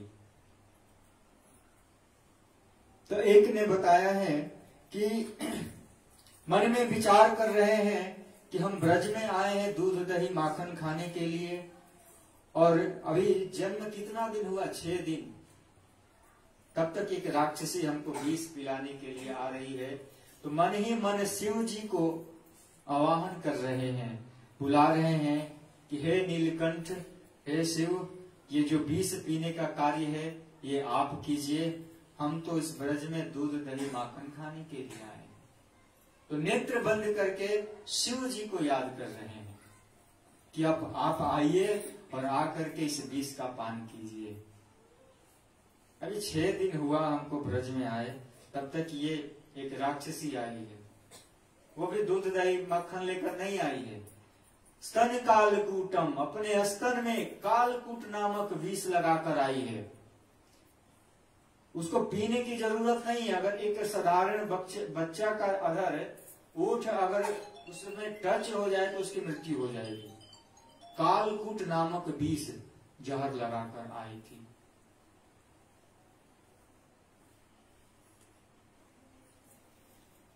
तो मन में नेत्र बंद करके विचार कर रहे हैं। आने के बाद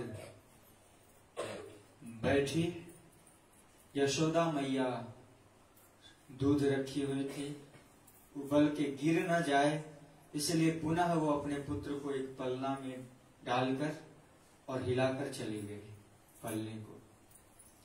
उसी समय पूतना कृष्ण को अपने गोद में उठाई।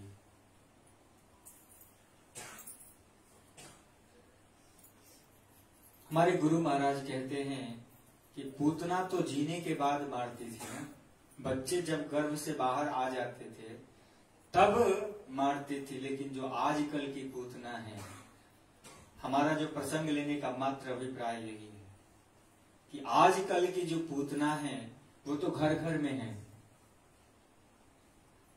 पुत्र नहीं हुआ, पुत्री हुई तो उसको गर्भ में ही मार देती हैं आजकल की स्त्रियां।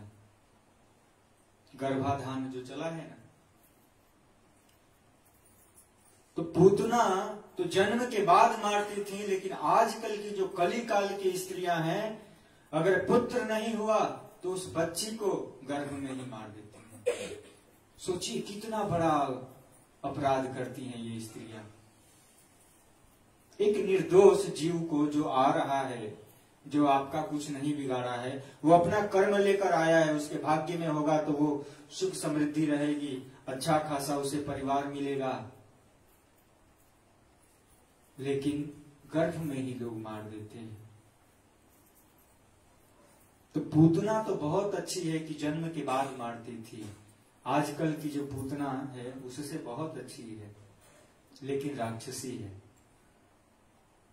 तो जो गर्भ में मारते हैं उनसे बड़ा राक्षसी कौन है? तो भक्तों हमें विचार करना चाहिए कि जो हमें मिल रहा है वो अपने कर्म के द्वारा हमें मिलता है। कर्म ही हमें दुख देता है, कर्म ही हमें सुख देता है। भाग्य में जो आपको मिला है वो आएगा ही आएगा, और जो आपके भाग्य में नहीं है वो आकर भी चला जाएगा। तो कृष्ण को गोद में उठाई और गोद में उठाने के बाद सहलाने लगी और अपने स्तन को निकालकर कृष्ण को विष नामक स्तन जो लपेट कर आई थी कृष्ण के मुंह में दे दी। कृष्ण मस्ती से दूध पी रहे हैं। उनको क्या है, जो जगतपति जगदीश्वर ईश्वर हैं, उनके लिए तो ये चुटकी का खेल है। कली महाकालकूट लगाकर भी कोई आएगा तो उसको हटा देंगे। पीते गए, धीरे धीरे घबराहट होने लगी। पूतना को घर से बाहर निकली और निकलने के बाद आकाश मार्ग में ले गई, क्योंकि दूध तो पी ही रहे थे। दूध पीते पीते अब उसके प्राण भी पीने लगे। यहाँ पर बहुत सुंदर शिक्षा मिलती है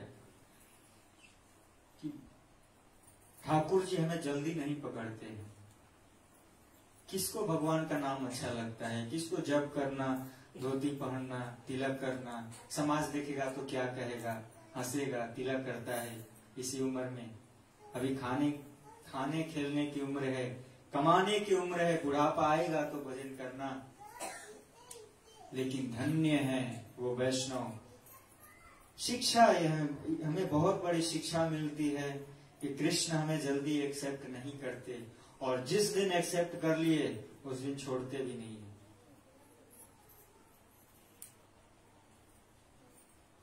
सबको भगवान का नाम प्रिय नहीं लगता है, लेकिन जिस दिन से भगवान का नाम प्रिय लगने लगा, गारंटी से मैं कहता हूं कि उसका उद्धार हो जाएगा। वो उसके बिना रह ही नहीं पाएगा। उसको भक्तों का संग, यह दिव्य कथा और भजन चाहिए ही चाहिए।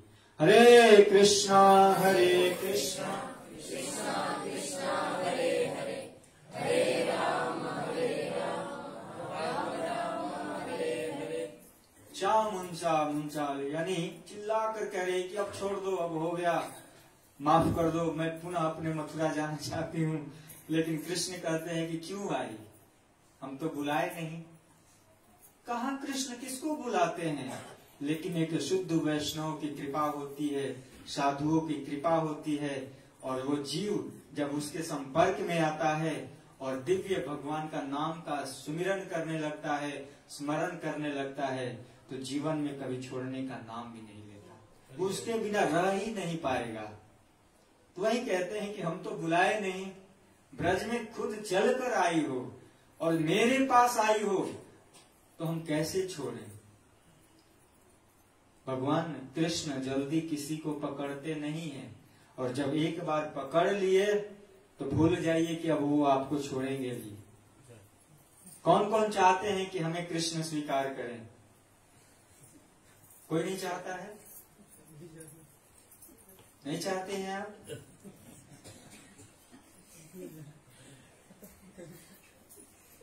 कृष्ण को प्रसन्न करना है, कृष्ण को प्राप्त करना है, तुम्हें भगवान का नाम निरंतर गाना होगा, कथा सुनना पड़ेगा, वैष्णव की संगति प्राप्त करनी होगी।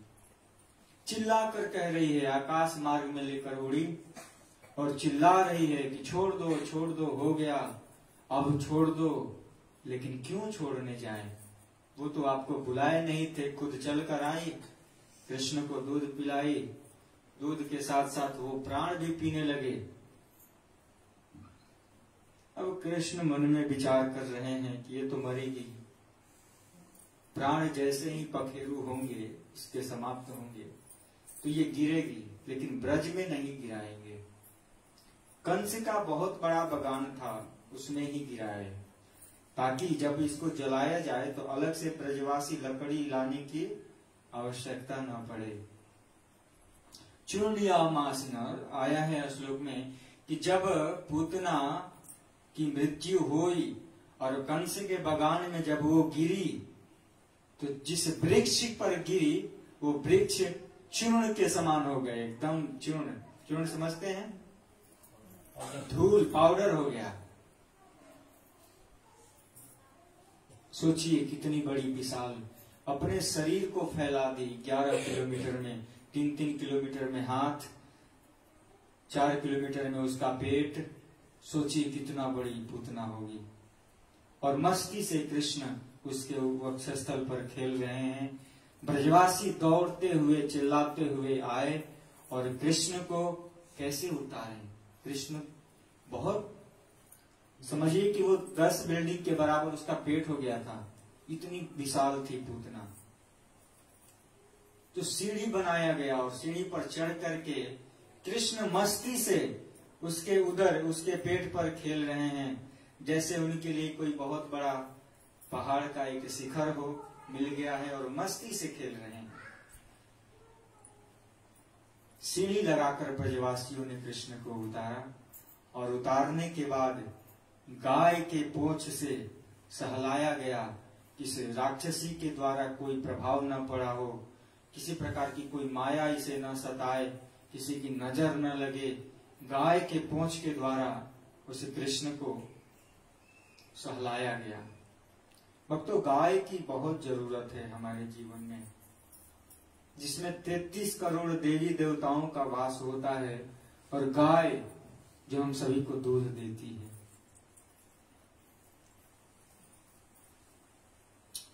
जीवन में अगर सुखी रहना है तो एक गाय अवश्य रखिए। एक गाय भी रखते हैं तो आपको किसी प्रकार की कोई कोरोना, कोई कष्ट, कोई बुखार कुछ नहीं होगा। ये मैं कहता हूं। जीवन में अगर सुखी रहना है तो एक गाय अवश्य रखिए। कि कृष्ण खुद द्वापर में आकर हमें यह शिक्षा दी, नंगे पांव गाय को चराने के लिए वन में जाते थे। तो जब आप रिटायर हो अपने काम से तो एक गाय अवश्य रखें और गाय की सेवा करें। गाय की सेवा करेंगे तो कृष्ण अवश्य प्रसन्न होंगे, क्योंकि कृष्ण ब्रज में गाय चराकर हमें बहुत बड़ी शिक्षा दिए हैं। नंगे पांव गाय चराने के लिए जाते थे। जब ठाकुर जी स्वयं भगवान ईश्वर जो इस जगत को चला रहे हैं वो गाय चरा रहे हैं, तो हमारे पास समय नहीं है कि हम गाय की रक्षा करें, गाय की सुरक्षा करें। इस प्रकार से गाय को के पोंछ से सहलाया गया। हमारे जीवन में गाय की बहुत आवश्यकता है। गाय की मूत्र, गाय की गोबर, गाय के पोंछ, गाय को सहलाना, गाय से प्रेम करना, गाय की सेवा करना। कृष्ण दौड़े चले आएंगे आपके पीछे, क्योंकि वो खुद गाय की सेवा करके हम सभी जीवों को यह सूचना दिए हैं कि आप भी गाय की सेवा कीजिए। तो इस प्रकार से सारे ब्रजवासी एकत्रित हुए और कृष्ण को सीढ़ी लगा करके उधर से उतारा गया और गाय के पूंछ से उनके सारे शरीर पर सहलाया गया, ताकि किसी प्रकार की कोई नजर हो तो वो उतर जाएगी। राक्षसी का कोई प्रभाव कृष्ण पर न पड़े। और उसके बाद सारे ब्रजवासी पेड़ के छोटे छोटे टुकड़े करके और पूतना को जलाए, और जलाने के बाद उस पूतना के शरीर से बहुत सुंदर दिव्य अगरू का सुगंध पूरे ब्रज में फैलने लगा। इतना सुंदर कि वहां से हटने का नाम नहीं। अब विचार कीजिए, जिसके वक्षस्थल पर स्वयं कृष्ण खेल रहे हो और जिसके स्तन का पान कर लिए हो, उनके शरीर से अगरू नहीं निकलेंगे तो क्या दुर्गंध निकलेंगे? सोचिए, ये पूतना वध की जो लीला है, इससे हमें बहुत बड़ी शिक्षा मिलती है कि एक राक्षसी कृष्ण को मारने के लिए ब्रज में शिशुंसचार निघ्नन्ति पूर्व ग्राम ब्रजादिषु, पूर्व नगर ग्राम ब्रज में मारने के उद्देश्य से कृष्ण के पास आई और कृष्ण उसे सदगति अपने गोलोक धाम वृंदावन में ले गए। तो क्या हम साधारण जीव अगर भगवान की भजन कीर्तन कथा को सुनेंगे तो हमारा कल्याण नहीं होगा? जब एक राक्षसी को माँ का दर्जा दे सकते हैं या अपने गोलोक धाम में ले जा सकते हैं, तो हम निरंतर भगवान के नाम की कीर्तन जप करेंगे, साधना करेंगे, गुरु वैष्णव के द्वारा कथा श्रवण करेंगे, तो क्या भगवान हमें एक्सेप्ट नहीं करेंगे? अवश्य करेंगे, इसमें किसी प्रकार की कोई संदेह नहीं। तो भक्तों, जब भी समय मिले आपको भगवान का नाम लेना ही लेना है, नहीं तो क्या भरोसा है इस जिंदगी का, साथ देती नहीं है किसी का। इस जीवन की कोई भरोसा नहीं, आज है कल रहे या न रहे, आज ही अपने जीवन को संभाल लीजिए। इस पर भी बहुत सारे छोटे छोटे प्रसंग हैं, लेकिन हमारे पास समय नहीं। पूतना जो कि राक्षसी का वेश बनाकर कृष्ण के पास एक राक्षसी अपने को बहुत सुंदर बनाकर ब्रज में गई, और कहा गई? कृष्ण के पास गई। उसे कृष्ण अपने धाम अपने लोक में ले गए और उसके शरीर से दिव्य अग्रु का सुगंध निकलने लगा, तो क्या हम भगवान का निरंतर नाम और कथा सुनेंगे, जप करेंगे तो भगवान हमारी नहीं सुनेंगे? अवश्य सुनेंगे, लेकिन आप कीजिए तब तो। समय ही नहीं है, सब कार्य करने के लिए समय है, लेकिन आपके पास कृष्ण का नाम, भगवान का नाम और जप करने का समय नहीं है। तो समय निकालिए, क्योंकि समय बहुत कीमती है। 2021 अब जीवन में कभी नहीं आएगा, न वो दिसंबर न वो जनवरी। इसलिए 2022 में जो आने वाले समय हैं, उस दिन का सदुपयोग कीजिए और भगवान के पवित्र नाम को गाइए, जप कीजिए और गुरु के शरण में रहिए, वैष्णवों के संपर्क में रहिए, संगति में रहिए, तब जाकर आपका कल्याण होगा।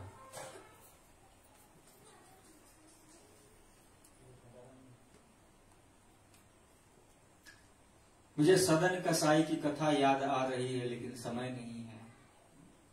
संक्षिप्त में बता देता हूं। सदन कसाई एक बहुत बड़ा राक्षस था। वो मांस बेचता था, मांस मारता नहीं था, लेकिन मांस बेचता था। भूल से उसके पास एक शालिग्राम थे, और शालिग्राम को मन में बोलते थे कि आप 1 किलो का हो जाइए, तो वो शालिग्राम 1 किलो का हो जाते थे।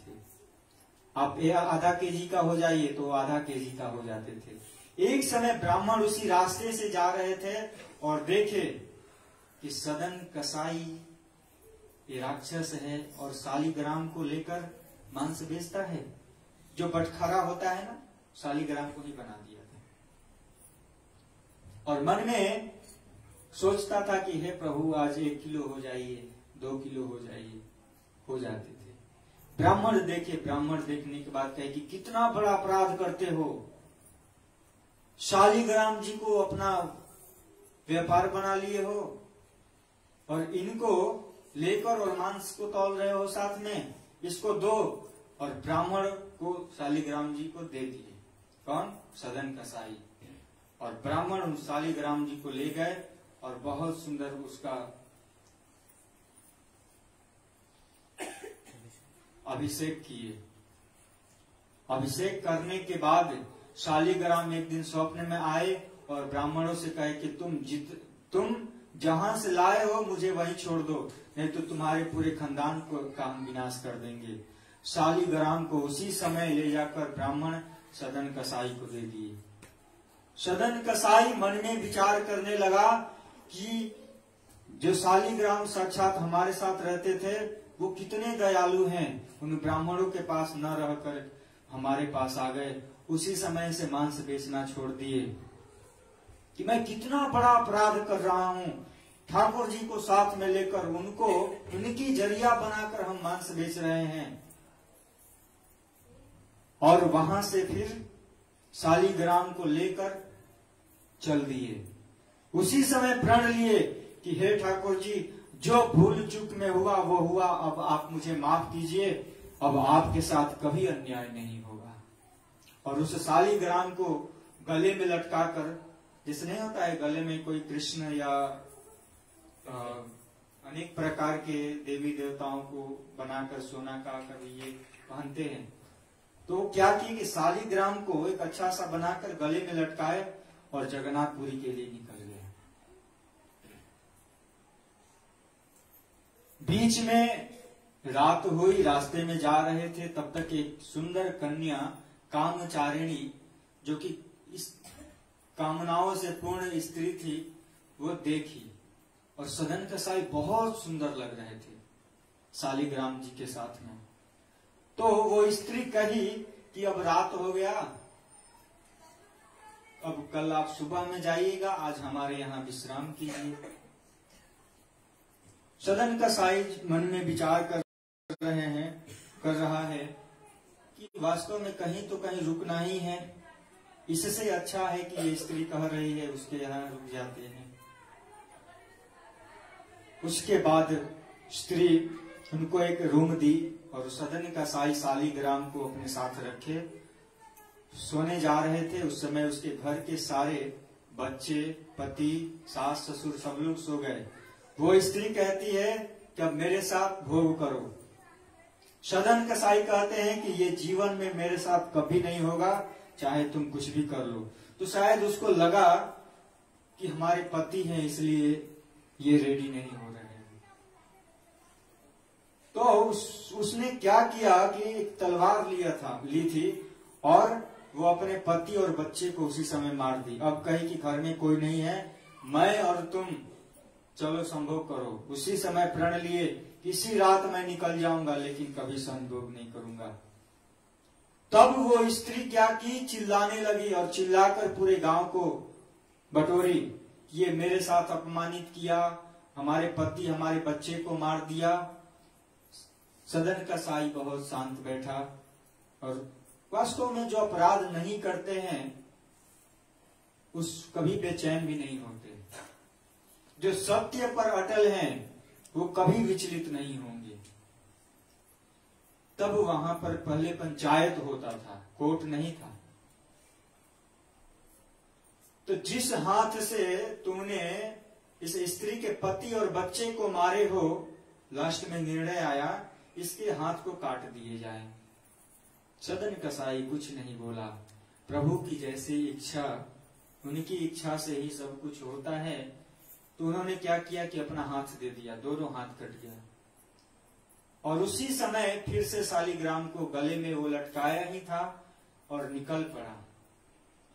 जाते जाते जाते जाते जगन्नाथपुरी पास आने वाला ही था।